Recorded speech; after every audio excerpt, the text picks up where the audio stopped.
Hi, ఎలా ఉన్నావు? నేను బాగానే ఉన్నాను. నువ్వెలా ఉన్నావు? నాకేం బిందాస్గా ఉన్నాను. నేను లేకుండా మనుషులే లేరు. ఒక గంట నేను కనిపించకపోతే ప్రాణం పోతుంది జనాలకి, తెలుసా? తెలుసులే.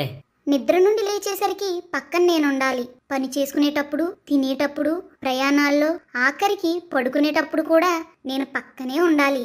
అవును, మనుషులు నీకు చాలా ఎడిక్ట్ అయిపోయారు. హహ, తెలుసా, నేను కూడా ఉంటే నిద్రపోవడం కూడా మర్చిపోతారు. నేను మనుషుల చేతిలో పట్టేంత ఉన్నా ప్రపంచమంతా నా గుప్పెట్లోనే ఉంది.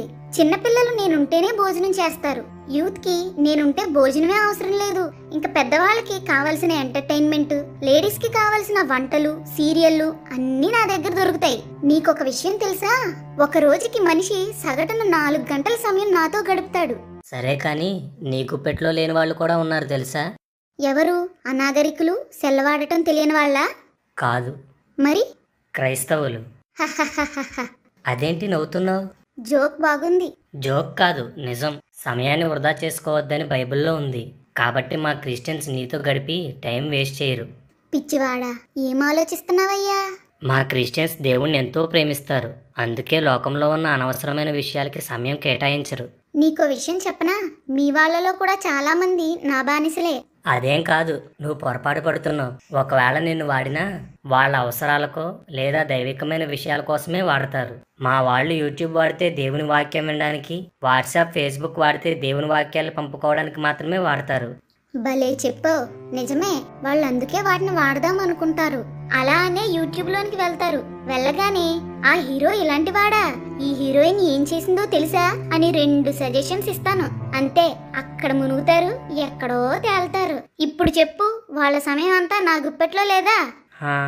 వాళ్ళు ఫేస్బుక్ లో దేవుని పోస్టులే పెడదాం అనుకుంటారు. కానీ అంతలో ఒక అమ్మాయితో లేదా అబ్బాయితో ఫ్రెండ్ రిక్వెస్ట్ పెట్టిస్తా, అంతే దొరికిపోతారు.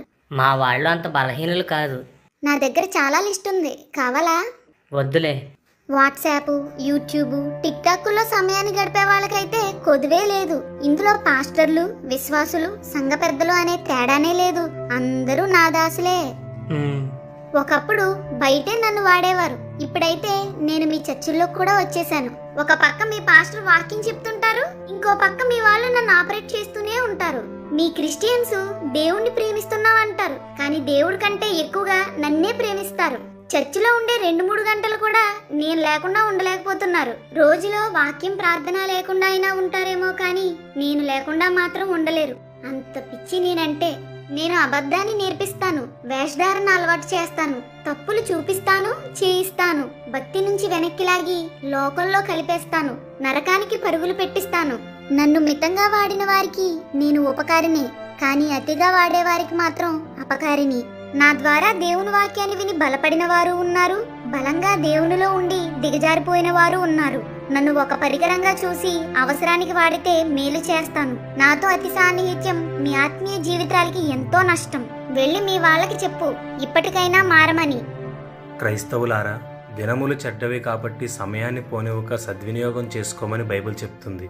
కాబట్టి మన సమయాన్ని వృధాగా మొబైల్ ఫోన్తో గడపకుండా అవసరమైన మేరకు దాన్ని ఉపయోగిద్దాం. అజ్ఞానుల వలె కాక జ్ఞానుల వలె నడుచుకుందాం. ఆమేన్.